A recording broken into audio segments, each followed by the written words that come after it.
Hello students, chapter number 5 Origin and Evolution of Life Part 2. आजचे आपले topic आहेत organic evolution and Darwinism. First, organic evolution. Evolution means act of controlling or unfolding of nature which brings orderly changes from one form to another.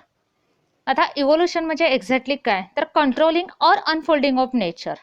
आणि हे जे control आणि unfolding होतं तर त्यातून काय होतं, तर ऑर्डरली चेंजेस होतात from one form to another. म्हणजे एखाद्या फॉर्ममध्ये चेंज होऊन तो दुसऱ्या फॉर्ममध्ये जातो आणि it makes them different from their ancestor. Ancestor means त्यांचे पूर्वज, त्यांच्या पूर्वजापेक्षा त्यांना वेगळं बनवतो.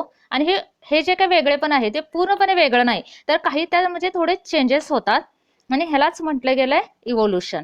Organic evolution defined as slow. म्हणजे हे ऑर्गॅनिक इव्होल्यूशन इज स्लो, हळूवार प्रोसेस आहे, ग्रॅज्युअल, टप्प्याटप्प्यानं होणारी process, continuous and irreversible changes. म्हणजे हे जे काही चेंजेस आहेत ते इरिव्हर्सिबल असणार आहेत, परत ते आधीच्या फॉर्ममध्ये येणार नाहीत. Through which the complex form of life develop from their simple pre existing form. आणि ह्यामधून काय होतं, तर कॉम्प्लेक्स फॉर्म डेव्हलप म्हणजे ऑर्गॅनिझमचा कॉम्प्लेक्स फॉर्म डेव्हलप होतो. कशापासून, तर त्यांच्या सिम्पल प्री एक्झिस्टिंग फॉर्मपासून, पूर्वी अस्तित्वात असलेला जो काही फॉर्म आहे त्यापासून कॉम्प्लेक्स फॉर्म तयार होतो. Evolution is descent with modification. म्हणजे इव्होल्यूशन हे डिसेंट प्रोसेस आहे विथ मॉडिफिकेशन. मॉडिफिकेशन होतं, त्याच्यामध्ये काही डेव्हलपमेंट होते आणि जसजसे चेंजेस म्हणजे चेंजेस असे पुढे होत जातात. ओके, आणि हे सांगितलं आहे चार्ल्स डार्विन याने. Next, Darwinism. In book origin of species by natural selection, Charles Darwin gives some information about evolution. आता हे जे काही बुकमध्ये इन्फॉर्मेशन आहे ती काही ऑब्झर्वेशन्सवर बेस्ड आहे. म्हणजेच काही लिव्हिंग ऑर्गॅनिझम आहेत त्यांचे काही कॅरेक्टर स्टडी केले गेले, प्लस काही फॉसिल मटेरियल. म्हणजे फॉसिल मटेरियल म्हणजेच काय, तर ते जे काही रिमांड्स आहेत प्लांट्स ॲनिमलचे, त्यांच्यापासून जे काही इन्फॉर्मेशन मिळाले ते जे सगळं कलेक्शन हे ह्या बुकमध्ये होतं म्हणजे आहे. तर 1859 मध्ये हे बुक पब्लिश झालेलं आहे. डार्विनिझम इज बेस्ड ऑन 5 मेन पॉस्ट्युलेट्स. म्हणजे डार्विननं जी काही थिअरी सांगितली आहे ह्या काही त्यामध्ये 5 पॉस्ट्युलेट्स आहेत, ते आपण बघूयात. First is overproduction. Overproduction that is prodigality of nature. Overproduction म्हणजेच काय, तर जे काय ऑफस्प्रिंग प्रोड्यूस होतात म्हणजे पॅरेंट्सकडून जे काय ऑफस्प्रिंग प्रोड्यूस होणार आहेत तर ते जास्त नंबर्समध्ये. ओके, तर ह्याला काय म्हटलं जातं, overproduction. Which is natural tendency for perpetuation of species. स्पेसीसची कंटिन्युटी म्हणजे त्या एन्व्हायरमेंटमध्ये टिकून राहण्यासाठी जे काय ओव्हर प्रोडक्शन केलं जातं, म्हणजे काही स्पेसीस तरी त्यातल्या राहतील. Okay, Darwin observe prodigality in many species. For example, salmon fish produce about 28 lakh eggs in single season. In span of 750 years, a single pair of elephants would produce 1 crore 90 lakh elephants. म्हणजे समजा 750 इयर्सच्या एका life स्पॅनमध्ये elephant जेवढे offspring produce करतो आणि ते सगळे जर survive झाले तर अबाउट एका पेअरकडून 1 करोड 90 लाख एलिफंट्स तयार होतील. ओके, हे झालं ओव्हर प्रोडक्शनचं. Next is struggle for existence. Tendency of overproduction leads to struggle for existence between members of population. म्हणजे एवढ्या जास्त प्रमाणात जर ऑफस्प्रिंग प्रोड्यूस झाले, ओके, प्रोड्यूस झाल्यानंतर त्यांच्यामध्ये स्ट्रगल होणार आहे कशासाठी, फॉर लिमिटेड सप्लाय फूड. म्हणजे जरी ऑफस्प्रिंग जास्त सर्वाइव्ह झाले म्हणजे प्रोड्यूस झाले, बॉर्न झाले, त्यानंतर जरी त्यात जास्तीत जास्त ऑफस्प्रिंग जर सर्वाइव्ह झाले तर फूड जे काही अवेलेबल फूड आहे किंवा जे काही स्पेस असेल तर हा लिमिटेड असणार आहे आणि ह्या प्रत्येक जण ते फूड मिळवण्यासाठी स्ट्रगल करणार किंवा स्पेस मिळवण्यासाठी स्ट्रगल करणार आहे आणि हेच असेल स्ट्रगल फॉर एक्झिस्टन्स. प्लस त्यांच्यामध्ये स्ट्रगल कशासाठी असेल तर टू एस्केप फ्रॉम एनिमीज. म्हणजे एनिमीज पासून, शत्रूपासून वाचण्यासाठी सुद्धा त्यांच्यामध्ये काय असेल, स्ट्रगल असेल.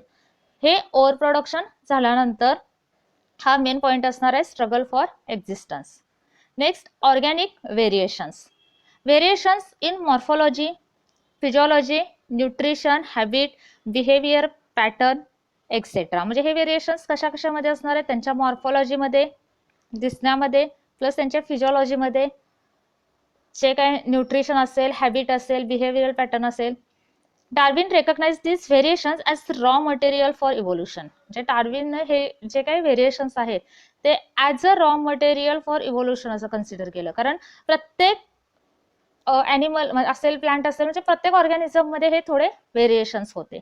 Variations were observe among some species and in different species also. Same species म्हणजे सेम स्पेसीज मध्ये पण व्हेरिएशन होतं. एका स्पेसीज मधलं जे काय ऑर्गॅनिझम्स आहेत तर त्यांच्यामध्ये सुद्धा काही व्हेरिएशन्स होते, प्लस डिफरंट स्पेसीज मध्ये सुद्धा होते. Next natural selection. Organic variations serve as evidence for some organisms have better adapted to survive under existing environmental condition than others. Organic variations serve as evidence. Evidence म्हणजे काय तर पुरावा for some organism. म्हणजे exactly हे organic variation त्या organisms मध्ये आहे का नाही हे कशावरून प्रूव्ह झालं, तर त्या जे काय एन्व्हायरमेंट तेव्हा होतं, मग ते काय एक्स्ट्रीम एन्व्हायरमेंट असेल काही ठिकाणी, तर तिथं सर्वाइव्ह होण्यासाठी, जगण्यासाठी त्यांच्यामध्ये ॲडॅप्टेशन झालं, किंवा त्या एन्व्हायरमेंटला काही ऑर्गॅनिझम हे बेटर ॲडॅप्टेड झाले, त्यांनी स्वतःला त्या एन्व्हायरमेंटमध्ये फिट केलं सर्वाइव्ह होण्यासाठी. Okay. In struggle for existence organism with favourable variations are selected by nature. म्हणजे ज्या ऑर्गॅनिझमनी आपल्यामध्ये काही असे बदल केले की त्या एन्व्हायरमेंटमध्ये ते फिट होतील, सर्वाइव्ह करू शकतील, त्यांनाच नेचरनं सिलेक्ट केलं. आणि ह्यालाच म्हटलं जातं नॅचरल सिलेक्शन. म्हणजे त्यांच्यामध्ये झालेले जे बदल होते ते फेवरेबल व्हेरिएशन होते. फेवरेबल म्हणजे काय, तर त्या त्या एन्व्हायरमेंटसाठी ते योग्य बदल होते. आणि ज्यांच्यामध्ये अनफेवरेबल व्हेरिएशन होते म्हणजे काय, तर त्यांच्यामध्ये बदल झाले पण त्या एन्व्हायरमेंटसाठी ते फिट होत नव्हते, सूट होत नव्हते, त्यामुळे काय झाले, दे पेरिश. पेरिश म्हणजे ते काय थोडे हळूहळू काय झाले, त्यातून त्या सिस्टीम मधून एलिमिनेट झाले, डिस्ट्रॉय झाले. According to Darwin principle by which useful variations are preserved by nature is called natural selection. म्हणजे अकॉर्डिंग टू डार्विन जे principle by which useful variation, म्हणजे हेतले युजफुल व्हेरिएशन्स म्हणजे काय, फेवरेबल व्हेरिएशन हे प्रिझर्व केले गेले, म्हणजेच काय झालं, ते सिलेक्ट झाले ते ऑर्गॅनिझम, आणि ह्यालाच काय म्हटलं गेलंय, natural selection. H Spencer name this process as survival of fittest. म्हणजे एच स्पेन्सर यांनी या प्रोसेसला काय नाव दिलं, तर सर्वायवल ऑफ फिटेस्ट. म्हणजे जो फिट असेल तोच तिथं सर्वाइव्ह होणार. Next origin of new species और speciation. As favourable variation transmitted from generation to generation. आता जे काही फेवरेबल व्हेरिएशन आहे ते ट्रान्समिट झालं एका जनरेशन मधून नेक्स्ट जनरेशन मध्ये. This successive generation become better adapted to environment. आता हे जनरेशन्स त्या एन्व्हायरमेंटला बेटर अडॅप्ट झाले. These adaptations with few new modification become fixed in life cycle. त्या जे काय अडॅप्टेशन झाले, जे काय त्यांच्यामध्ये चेंज झाले होते, त्यात अजून थोडी मॉडिफिकेशन झाले आणि त्या लाईफ सायकल मध्ये ते फिट बसले. Okay. And give rise to new species. त्यामुळे तिथं काय फॉर्म झाली, त्याचं अडॅप्टेशन होऊन, मॉडिफिकेशन होऊन न्यू स्पेसीज तिथं फॉर्म झाली. आणि ह्यासाठी काही एव्हिडन्सेस आहेत. म्हणजे डार्विनिझममध्ये काही एव्हिडन्सेस, म्हणजे खरंच असं कसं झालं असेल किंवा काय झालं, ह्यासाठी काही एव्हिडन्सेस आहे. त्यामध्ये फर्स्ट आहे evolution of long neck giraffe. आता ह्यामध्ये काय सांगितलं गेलंय की evolution of long neck giraffe मध्ये तर काही ठिकाणी जिथं कंडिशन अशी होती की जिथं फूड स्कॅरिटी होती, म्हणजे फूड खूप काय होतं, कमी होतं, आणि प्लस काय झाले, तिथं ट्रीज होते ते खूप टॉल होते, उंच होते. आणि इथं जिराफ कशा सर्वाइव्ह झाले, तर ह्यांचे जे काय नंतरचे जे काय स्पेसीज आहे, म्हणजे जिराफचे नेक्स्ट जनरेशन आहे, ते ह्या एन्व्हायरमेंटला अडॉप्ट होण्यासाठी त्यांची नेकची जी काही लेंथ होती ती इन्क्रीज होत गेली. म्हणजे to survive in famine heat areas, म्हणजे जिथं ज्या एरियामध्ये फूडचं अवेलेबिलिटी कमी आहे, प्लस तिथं ट्री स्टॉल आहेत, त्यामुळे नेक्स्ट जनरेशन ज्या होत्या त्या अशा बॉर्न झाल्या की giraffe born with tall neck and survive in there this conditions. म्हणजे हे त्यांच्यामध्ये झालेलं आहे evolution of long neck giraffe. Then black colour peppered moth evolve gradually as new species. हा पॉईंट आहे तो आपण नेक्स्ट व्हिडिओमध्ये नॅचरल सिलेक्शनमध्ये डिटेलमध्ये स्टडी करूयात.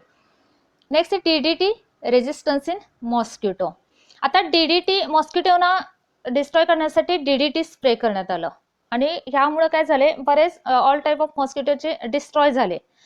पण काही मॉस्किटो आहेत ह्यांच्यामध्ये रेजिस्टन्स डेव्हलप झाला. रेजिस्टन्स हा कशासाठी, DDT साठी, म्हणजे DDT साठी रेजिस्टन्स निर्माण झाला आणि ह्यामुळे काय झालं तर DDTचा स्प्रेचा त्यांच्यावर काही इफेक्ट झाला नाही. म्हणजे ते स्प्रे करून DDT स्प्रे जरी केला तरी सुद्धा ते मॉस्किटो सर्वाइव्ह करू लागले. Okay. Next drawbacks and objection to Darwinism. काही ड्रॉबॅक्स होते म्हणजे ह्या डार्विनिझम आणि ऑब्जेक्शन घेतले गेले. डार्विनची जी थिअरी आहे त्यातले काय ते ऑब्जेक्शन आपण बघूयात. He considered a minute fluctuating variation as a principal factors which are not heritable and not part of evolution. म्हणजे काहीचे थोडे चेंजेस व्हेरिएशन्स होते ते ॲज अ प्रिन्सिपल म्हणजे तोच मेन फॅक्टर इव्होल्युशनसाठी आहे असा डार्विननं कन्सिडर केलं, पण ते थोडेसे चेंजेस होते. Okay. Then he also did not distinguish somatic and germinal variation. म्हणजे त्यांनी सोमॅटिक व्हेरिएशन आणि जर्मिनल व्हेरिएशन यांच्यामध्ये डिस्टिंग्विश केलं नाही, डिफरन्शिएट केलं नाही. कारण सोमॅटिक व्हेरिएशन्स असतील तर ते कधीही नेक्स्ट जनरेशनकडे इनहेरिट होणार नाही. जर्मिनल व्हेरिएशन्स असतील तर ते इनहेरिट होतात. तर ह्यामध्ये जे नक्की कोणते सोमॅटिक व्हेरिएशन्स आहेत आणि जर्मिनल व्हेरिएशन्स कोणते आहेत ह्यामध्ये डिफरन्शिएट केलं गेलं नाही. त्यांनी असं की सगळेच जे काही व्हेरिएशन्स आहेत ते हेरिटेबल आहेत. He did not explain the arrival of fittest. आता सर्वायवल ऑफ फिटेस्ट ठीक आहे, पण एक्झॅक्टली हा अरायवल ऑफ फिटेस्ट म्हणजे फिटेस्ट कुठून अराईव्ह झाला हे एक्सप्लेन केलं गेलं नाही. ही also did not explain cause, origin and inheritance of variations and of vestigial organ. म्हणजे त्यांनी cause, origin and inheritance of variation exactly कशामुळे झालं, कुठून सुरुवात झाली, कसे इनहेरिट झाले म्हणजे ट्रान्समिट कसे झाले हे एक्सप्लेन केलं नाही. प्लस वेस्टिजियल ऑर्गन बद्दल ही एक्सप्लेनेशन दिलं नाही. म्हणजे जे ऑर्गन इव्होल्युशन मध्ये लॉस झाले, ओके, काही ऑर्गॅनिझम मध्ये, ॲनिमल मध्ये काही ऑर्गन हे लॉस झाले तर याचं एक्सप्लेनेशन दिलं नाही. He could not explain the extension of species कशा एक्सटेंड झाल्या, नामशेष कशा झाल्या हे एक्सप्लेन केलं नाही. According to natural selection new species are form by gradual accumulation of useful variation. म्हणजे नॅचरल सिलेक्शन म्हणजे एक्झॅक्टली त्यांनी काय सांगितलं की जे फेवरेबल व्हेरिएशन्स आहेत, युजफुल व्हेरिएशन्स आहेत ते अक्युम्युलेट होत गेले. ओके, यांचं ग्रॅज्युअल अक्युम्युलेशन होत गेलं. जर तसं असतं म्हणजे if it is so then there should be intermediate form. जर असं झालं असेल तर तिथं काही एक इंटरमिजिएट फॉर्म असायला पाहिजे होता. सो तिथं नव्हता. म्हणजे in most of cases there is no intermediate form were not recognised. म्हणजे एक तर ज्यांच्यामध्ये व्हेरिएशन झालं नाही आणि ह्या एक फॉर्म होता आणि प्लस डायरेक्ट व्हेरिएशन झालेला फॉर्म, या दोन्ही मधले जो काही इंटरमिजिएट होता तो कुठंही रेकग्नाइज झाला नाही. डार्विनिझम ऑल्सो कुड not explain the existence of neutral flowers. म्हणजे न्यूट्रल फ्लॉवर्स कशासाठी आहेत हे एक्सप्लेन केलं गेलं नाही. न्यूट्रल फ्लॉवर्स म्हणजे काय, the flowers which does not have male or female reproductive organ. हे कोणतेही ऑर्गन त्या फ्लॉवरमध्ये नसतात, त्यांना न्यूट्रल फ्लॉवर्स असं म्हटलं जातं. अँड स्टरिलिटी ऑफ हायब्रिड्स, जे काय हायब्रिड्स आहेत त्यांच्यामध्ये स्टरिलिटी काय, स्टरिलिटी म्हणजे तर the organisms which not produce और अनेबल टू रिप्रोड्यूस. ओके, ह्यांना काय म्हणतो आपण, स्टराईल. तर हायब्रिड मधली स्टरिलिटी तिथं एक्सप्लेन केली गेली नाही.